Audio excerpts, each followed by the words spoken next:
Good afternoon, everyone, and welcome. Today, I have with me Chris Zurich, and he is our SAD State Coordinator. Thanks for being here, Chris.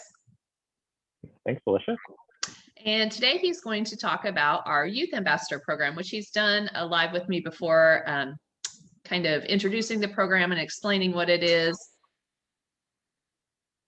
Yeah, so what we're really excited about now is that we have our next class of youth ambassadors. So we did, given the COVID circumstances, take this past year off with the program, but we're really excited to be back with students again. So we want to introduce our class of youth ambassadors to you all this year, talk a little bit about the program and some next steps for those of you who may still have some outstanding students who might be interested. So for those of you who aren't familiar with the program, our Youth Ambassador Program is Missouri's premier opportunity for youth interested in prevention efforts. So we are really seeking these outstanding students who are really making a difference in their communities, in their coalitions, in their schools in regards to prevention efforts. And that's not just substance abuse. We're talking about traffic safety, distracted driving, mental health, bullying and suicide prevention. We are really covering this wide area. So we really look for students who are involved in their local area, who want to take their expertise to the next level and serve kind of in a statewide capacity with us. We really also look for these students to be our voices on the ground. They are living every day what's happening in their school. So we really thrive off of their knowledge, what they see firsthand. Are students vaping in their communities? Are there issues with bullying in their communities that maybe haven't been brought to the forefront in the news or something yet, that we can go into those schools, train those students and provide those resources.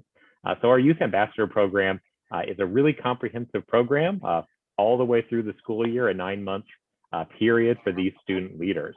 But it doesn't, it's not just a leadership position. We have two different main projects that we will work on over the year. The first is training. So we do provide the students with training and resources to empower them to be advocates in their local communities and their schools.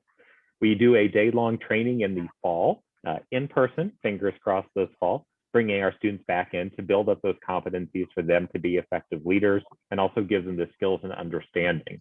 We also measure their baseline knowledge on substance abuse issues so that we can kind of track their progress and learning throughout the course of the year as well. We then meet regularly via Zoom online so that we can continue to provide those services without necessarily pulling those students out of school for other in-person meetings.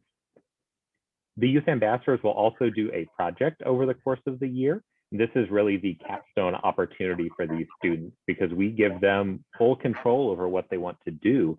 They're able to build out that project. We'll help them with all the steps necessary and getting the resources that they need. But it's up to them to really develop that project that then they will present in the spring at our Speak Hard conference. We've had lots of different projects these youth have done. We had them write they did write a storybook for elementary students, all about building up competencies to recognize that even if you're different, it doesn't, you're not isolated. They also one year did a Broadway show that was written by Lin-Manuel Miranda about the consequences of making poor decisions, and then they did a lesson plan with it. 2 years ago, they made a comic book about vaping. So there's always an opportunity for these students to really showcase their talents and hyper focus in on what's happening in their community that they really want to target. So it's a really fun opportunity. And our youth ambassadors also get to do some events with us. So they'll join us for Prevention Day at the Capitol and be some of our voices for youth prevention and visit with legislators who aren't covered already by one of the schools or coalitions that are participating. So they'll make sure that everybody gets information about youth prevention efforts. And then they will also attend and staff our Speak Hard event. And they'll give a workshop there.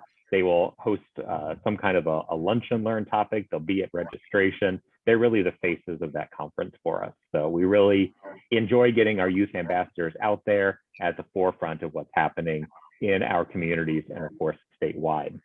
So what I'm excited to do now is introduce to you our first 3 youth ambassadors for the 2021-2022 school year. First, we have Ashok Kasamasu. He is from Baldwin, Missouri. He is a member of his Teen Voice for Change coalition in his area, which includes hosting things like vaping lunch and learns, and they hosted some take back initiatives this past year. So COVID didn't stop them from still focusing on those prevention efforts, and we're really excited to have Ashok here with us. He's also done projects with middle schoolers talking about vaping and how they need to understand the consequences of that, and then how they can get involved with organizations, extracurriculars, and sports that will make sure that they have a community of like-minded individuals, so maybe they don't turn to those negative influences like vaping.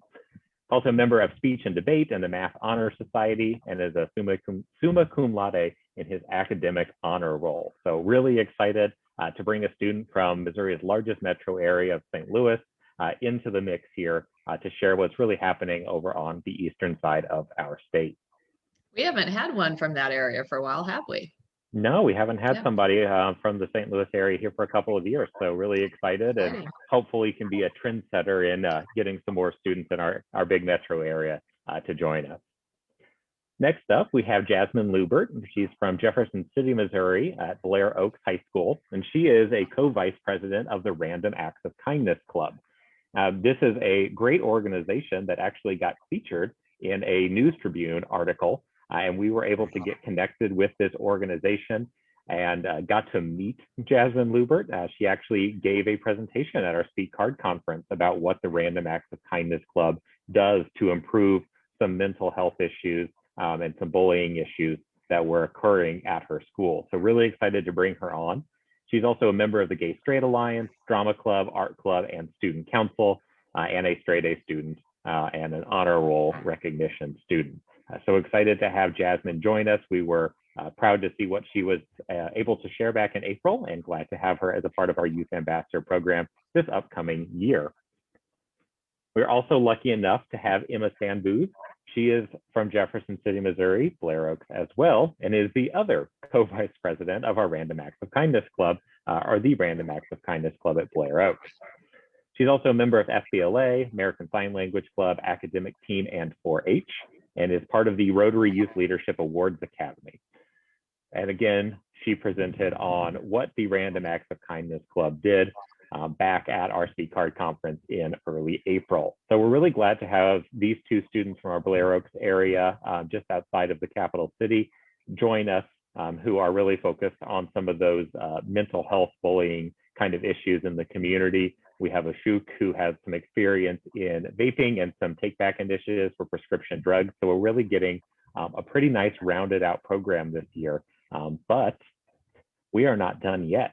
We know that this year has been exceptionally challenging for many of our SAD chapters and our coalitions in engaging with youth, given how COVID has affected this school year.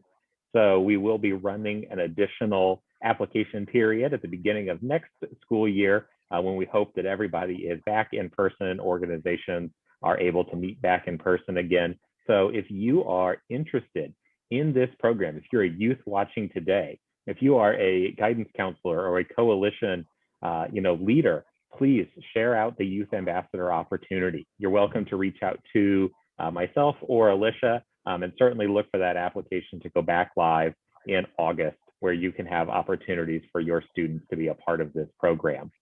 It really is a transformative experience. Alicia always shares, but I'll steal her thunder this time. I got to do this when I was a high schooler and get involved. And since 2015, I've been able to manage this program. And it is really an exceptional opportunity for youth who want their voice to be heard in prevention efforts.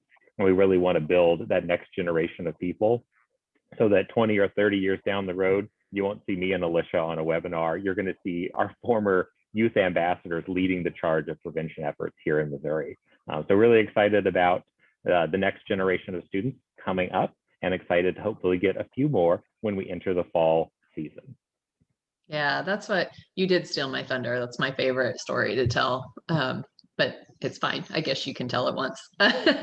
Just once. The one thing that's always so exciting to me is to see these youth grow as they grow through this this process of developing their own agenda for what they want to do for a project. And it really is youth led. So adults we're serious. If you have some youth that would like to go through this program, it isn't a ton of time commitment, especially with the virtual piece that we come in, but I think that you would be so pleased with the leadership values that they gain through this program. So like I echo what Chris said, please reach out to us if this is something you might have a youth interested in. We'd love to get them involved. Certainly, yeah. Don't